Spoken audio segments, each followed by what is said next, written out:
नमस्कार मंडळी, श्री स्वामी समर्थ. स्वागत आहे तुमचं माझ्या YouTube चॅनल मध्ये. आजचा दिवस तुम्हाला खूप छान सुख समाधानाचा आणि आनंदाचा जाऊ देत ही स्वामींच्या चरणी प्रार्थना करते आणि आज या नवीन व्हिडिओला सुरुवात करते.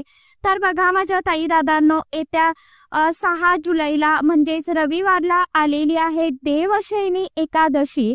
देवशयनी एकादशीला आषाढी एकादशी या नावाने सुद्धा ओळखलं जातं किंवा पंढरपूर एकादशी असं देखील म्हटलं जातं.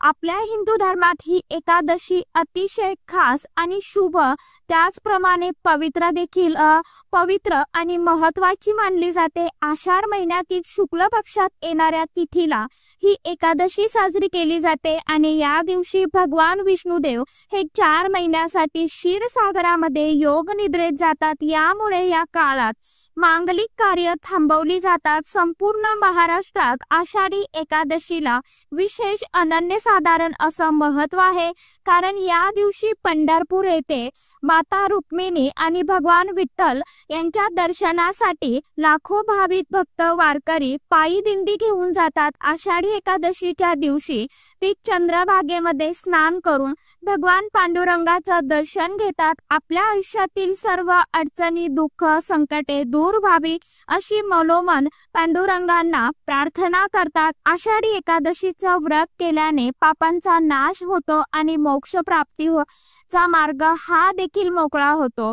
भगवान विष्णुदेवांची पूजा, उपवास आणि भक्ती यामुळे आपलं मन हे देखील शुद्ध होते. या आषाढी एकादशीच्या दिवशी जितके महत्त्व व्रताला आणि भगवान विष्णुदेवांच्या पूजेला दिलं जातं, तितकंच महत्त्व स्नानाला देखील दिलं जातं. या दिवशी दान धर्म करण्याला देखील तितकंच महत्त्व आहे. अनेक जण या दिवशी पंढरपूरला जाऊन चंद्रभागेमध्ये स्नान करून भगवान पांडुरंगाचं दर्शन घेतात, परंतु सर्वांनाच पंढरपूरला जाऊन चंद्रभागेमध्ये स्नान करणं शक्य होत नाही आणि म्हणूनच आपल्याला या आषाढी एकादशीच्या दिवशी घरच्या घरी आंघोळीच्या पाण्यामध्ये एक वस्तू जी आहे तर ती टाकायची आहे की जेणेकरून आपल्याला चंद्रभागेमध्ये किंवा एखाद्या पवित्र तीर्थस्थानी स्नान केल्याचं पुण्यफळ जे आहे तर ते मिळेल. जीवनातील सर्व शत्रू नष्ट होऊन 7 पिढ्यांचं दारिद्र्य हे नष्ट होईल. आपल्या मनातील कितीही कठीणातील कठीण इच्छा ही भगवान विष्णुदेवांच्या कृपेने नक्कीच पूर्ण होईल. तर अशी कोणती वस्तू तुम्हाला आंघोळीच्या पाण्यामध्ये आषाढी एकादशीच्या दिवशी टाकायची आहे आणि ती वस्तू टाकायची आहे, तर याविषयीची संपूर्ण माहिती आजच्या या नवीन व्हिडिओमध्ये मी तुमच्या बरोबर शेअर करणार आहे. त्यामुळे तुम्ही हा व्हिडिओ स्किप न करता शेवटपर्यंत नक्की बघा. चॅनलवरती तुम्ही जर हा व्हिडिओ पहिल्यांदा बघत असाल तर चॅनलला आवर्जून सबस्क्राईब करा आणि असेच नवनवीन माहितीपूर्ण व्हिडिओ बघण्यासाठी समोरील बेल आयकॉनलाही प्रेस करा. त्यामुळे काय होईल, जेव्हा कधी मी नवीन व्हिडिओ अपलोड करेन तर सर्वात अगोदर त्याचं नोटिफिकेशन तुम्हाला मिळेल आणि तुम्ही एकही व्हिडिओ मिस करणार नाही. तर बघा माझ्या ताई दादांनो, आजच्या या व्हिडिओमध्ये तुम्हाला जो उपाय मी सांगणार आहे तर हा उपाय आपल्याला रविवारी म्हणजेच आषाढी एकादशीच्या दिवशी करायचा आहे. या दिवशी स्नानाचा शुभ मुहूर्त जो आहे तर तो 6 जुलैला पहाटे 5:29 ते 8:16 असणार आहे आणि या वेळेमध्ये तुम्ही हे स्नान जे आहे तर ते आवर्जून करायचं आहे. आणि स्नान करताना तुम्हाला एक वस्तू जी आहे तर ती आंघोळीच्या पाण्यामध्ये टाकायची आहे. ही वस्तू जर तुम्ही आंघोळीच्या पाण्यात टाकली तर तुम्हाला शुभ फळ प्राप्त होईल, कारण काही दिवसाचं महत्त्व हे खूप जास्त असतं आणि पूर्ण प्रगतीवरती या गोष्टी खूप परिणाम करत असतात. आणि आषाढी एकादशी म्हटलं की स्नानाला विशेष महत्त्व दिलं जातं आणि म्हणूनच तुम्हाला उद्याच्या दिवशी म्हणजेच रविवारला हा उपाय आवर्जून करायचा आहे. तुमच्या घरात जर लहान मुलांपासून ते मोठ्यातले मोठ्या पर्यंत सर्वांनी हा उपाय आवर्जून करून बघा. जरी या दिवशी तुम्ही व्रत करत नसेल तरी सुद्धा तुम्हाला हा उपाय जो आहे तर तो करायचा आहे आणि जे व्रत करतात तर त्यांनी सुद्धा हा उपाय करायचा आहे. बऱ्याच वेळा आपण खूप कष्ट मेहनत करून आपली इच्छा पूर्ण होतेच असं नाही आणि म्हणूनच आपल्याला प्रत्येक कामात यश मिळण्यासाठी आपली प्रत्येक इच्छा मनोकामना पूर्ण होण्यासाठी, आपली प्रत्येक क्षेत्रामध्ये प्रगती होण्यासाठी, आपण केलेली सर्व पाप जी आहेत तर ही दूर होण्यासाठी, आपलं शरीर हे पवित्र होण्यासाठी आपल्याला हा जो उपाय आहे तर तो करायचा आहे। त्याचप्रमाणे आपल्याला आपल्या जीवनात भरपूर पैसा मिळावा, माता लक्ष्मीची आणि भगवान कुबेर देवांची आपल्यावरती कृपा प्राप्त व्हावी यासाठी देखील आपण भरपूर प्रयत्न करत असतो। परंतु प्रयत्न कष्ट करूनही जर आपल्याकडे पैसा येतोच असं नाही आणि म्हणूनच आपल्या कष्टाला आणि मेहनतीला यश मिळावं, आपल्याकडे हवा त्याप्रमाणे पैसा यावा यासाठी आपल्याला हा जो उपाय आहे तर तो करायचा आहे। आणि म्हणूनच आपल्याला जीवनात भरपूर यश, पैसा, संपत्ती, मान सन्मान मिळावा यासाठी आपल्याला हा उपाय कसा करायचा आहे। त्याचप्रमाणे तुमच्या आयुष्यात एखादा शत्रू असेल, शत्रू हा गुपित असेल किंवा शत्रूंचं नाव तुम्हाला माहित आहे, शत्रू हा गुपित वार करतो, शत्रूमुळे तुमच्या आयुष्यामध्ये काही अडचणी येत असतील, शत्रूमुळे तुमची प्रगती ही खुंटलेली असेल तर असा शत्रू दोष, शत्रू त्रास नष्ट होण्यासाठी देखील हा उपाय अतिशय अत्यंत प्रभावशाली मानला जातो। त्याचप्रमाणे बऱ्याच वेळा आपल्याला काही बाहेरचे दोष देखील लागत असतात। आपण एखादी ठिकाणी गेल्यानंतर तिथली जागा चांगली नसते, तिथे काही नकारात्मक ऊर्जा असते आणि जेव्हा आपण तिथे जातो त्यावेळी तिथली ती नकारात्मक ऊर्जा ही आपल्या मध्ये प्रवेश करत असते आणि म्हणूनच आपल्या आयुष्यात अडचणी ज्या आहेत तर त्या यायला सुरुवात होते। परंतु विशेष तिथीवरती जर आपण काही सेवा केला, उपाय केले किंवा काही वस्तू टाकून आपण स्नान केलं तर शरीर हे शुद्धीकरण होत असतं, आपलं शरीर पवित्र होत असतं। आपल्यामध्ये जी काही नकारात्मक ऊर्जा आहे, जी काही वाईट शक्ती, वाईट बाधा आहे, नजर बाधा आहे तर ती देखील निघून जाते। तसेच जो व्यक्ती ही वस्तू आंघोळीच्या पाण्यामध्ये टाकेल त्या व्यक्तीला चंद्रभागेमध्ये स्नान केल्याचं पुण्यफळ देखील प्राप्त होईल। आता हा उपाय करण्यासाठी तुम्हाला आषाढी एकादशीला सकाळी लवकर उठायचं आहे। उठल्यानंतर आपल्याला अंथरुणामध्ये बसून दोन्ही हात जोडून भगवंतांचं नामस्मरण करायचं आहे की त्यांनी आपल्याला हा अतिशय अत्यंत शुभ दिवस दाखवला आहे। यानंतर तुम्हाला आंघोळीचं पाणी जे आहे तर ते एका बकेटमध्ये घ्यायचं आहे किंवा आता पाणी तुम्ही थंड घेत असाल, कोमट घेत असाल, गरम घेत असाल तर जास्त गरम पाणी घ्यायचं नाही।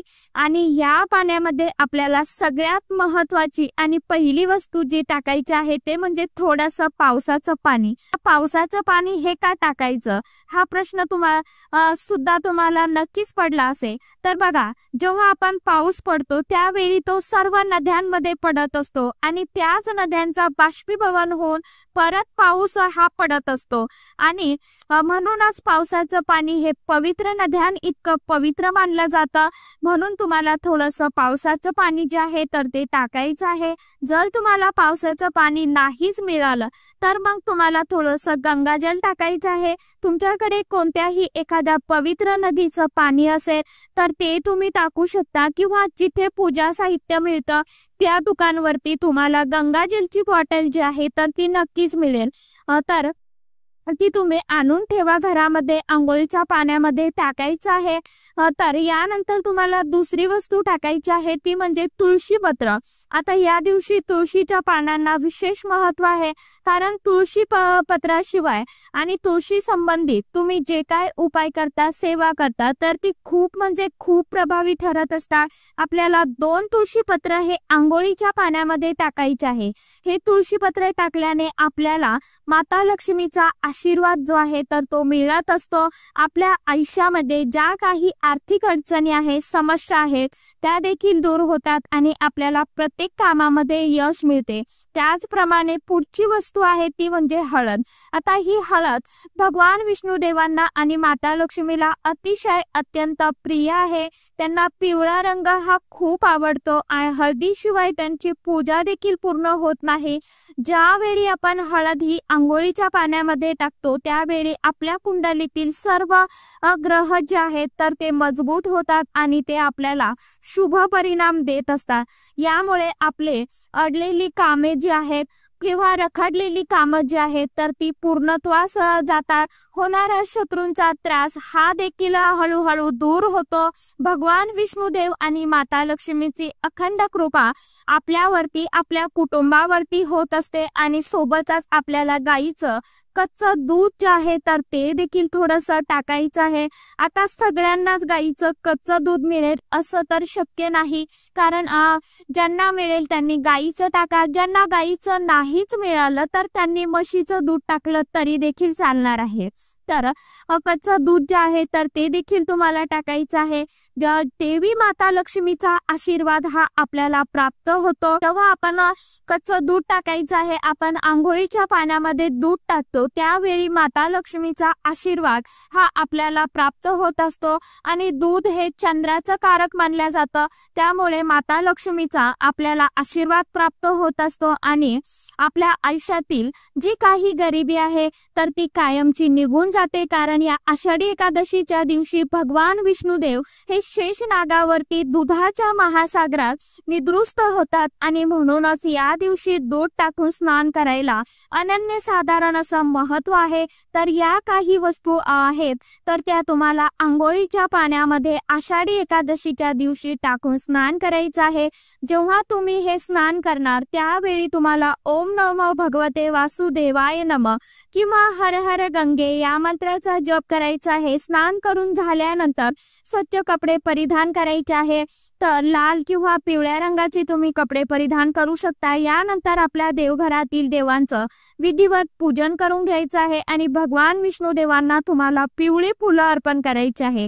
सोबतच एक तुळशी पत्र जे आहे तर ते हातामध्ये घेऊन ओम नमो भगवते वासुदेवाय नमः या मंत्राचा 21 वेळा जप करून मनातील इच्छा व्यक्त करून हे तुळशी पत्र भगवान विष्णुदेवांच्या चरणी तुम्हाला अर्पण करायचं आहे. असं म्हटलं जातं की या दिवशी जर तुम्ही तुळशी पत्र अर्पण करताना तुमची इच्छा व्यक्त केली तर ती लगेच भगवंतापर्यंत पोहोचते आणि ती पूर्ण देखील होते. तर अशा साध्या आणि सोप्या पद्धतीने आषाढी एकादशीच्या दिवशी सांगितल्याप्रमाणे ज्या काही वस्तू आहेत तर त्या तुम्हाला टाकायच्या आहे. सगळ्या वस्तू तुम्हाला शक्य असेल तर आवर्जून सगळे टाका. ज्यांना सर्व वस्तू टाकणं शक्य नसेल, एखादी वस्तू तुमच्याकडे नसेल तर ना एखादी स्किप केली तरी देखील चालणार आहे, परंतु जास्तीत जास्त वस्तू टाकण्याचा प्रयत्न करा आणि आवर्जून त्या पाण्याने तुम्ही स्नान करून बघा. तुम्हाला एकदम फ्रेश आणि ताजतवानं वाटेल. अशा पद्धतीने तुम्हाला या दिवशी स्नान करून भगवान पांडुरंगाची, भगवान श्री हरी विष्णुदेवांची आणि माता लक्ष्मीची मनोभावे पूजा करायची आहे. हा उपाय जर तुम्ही आषाढी एकादशीला केला तर नक्कीच तुम्हाला चंद्रभागेमध्ये स्नान केल्याचं पुण्यफळ जे आहे तर ते 100% मिळेल.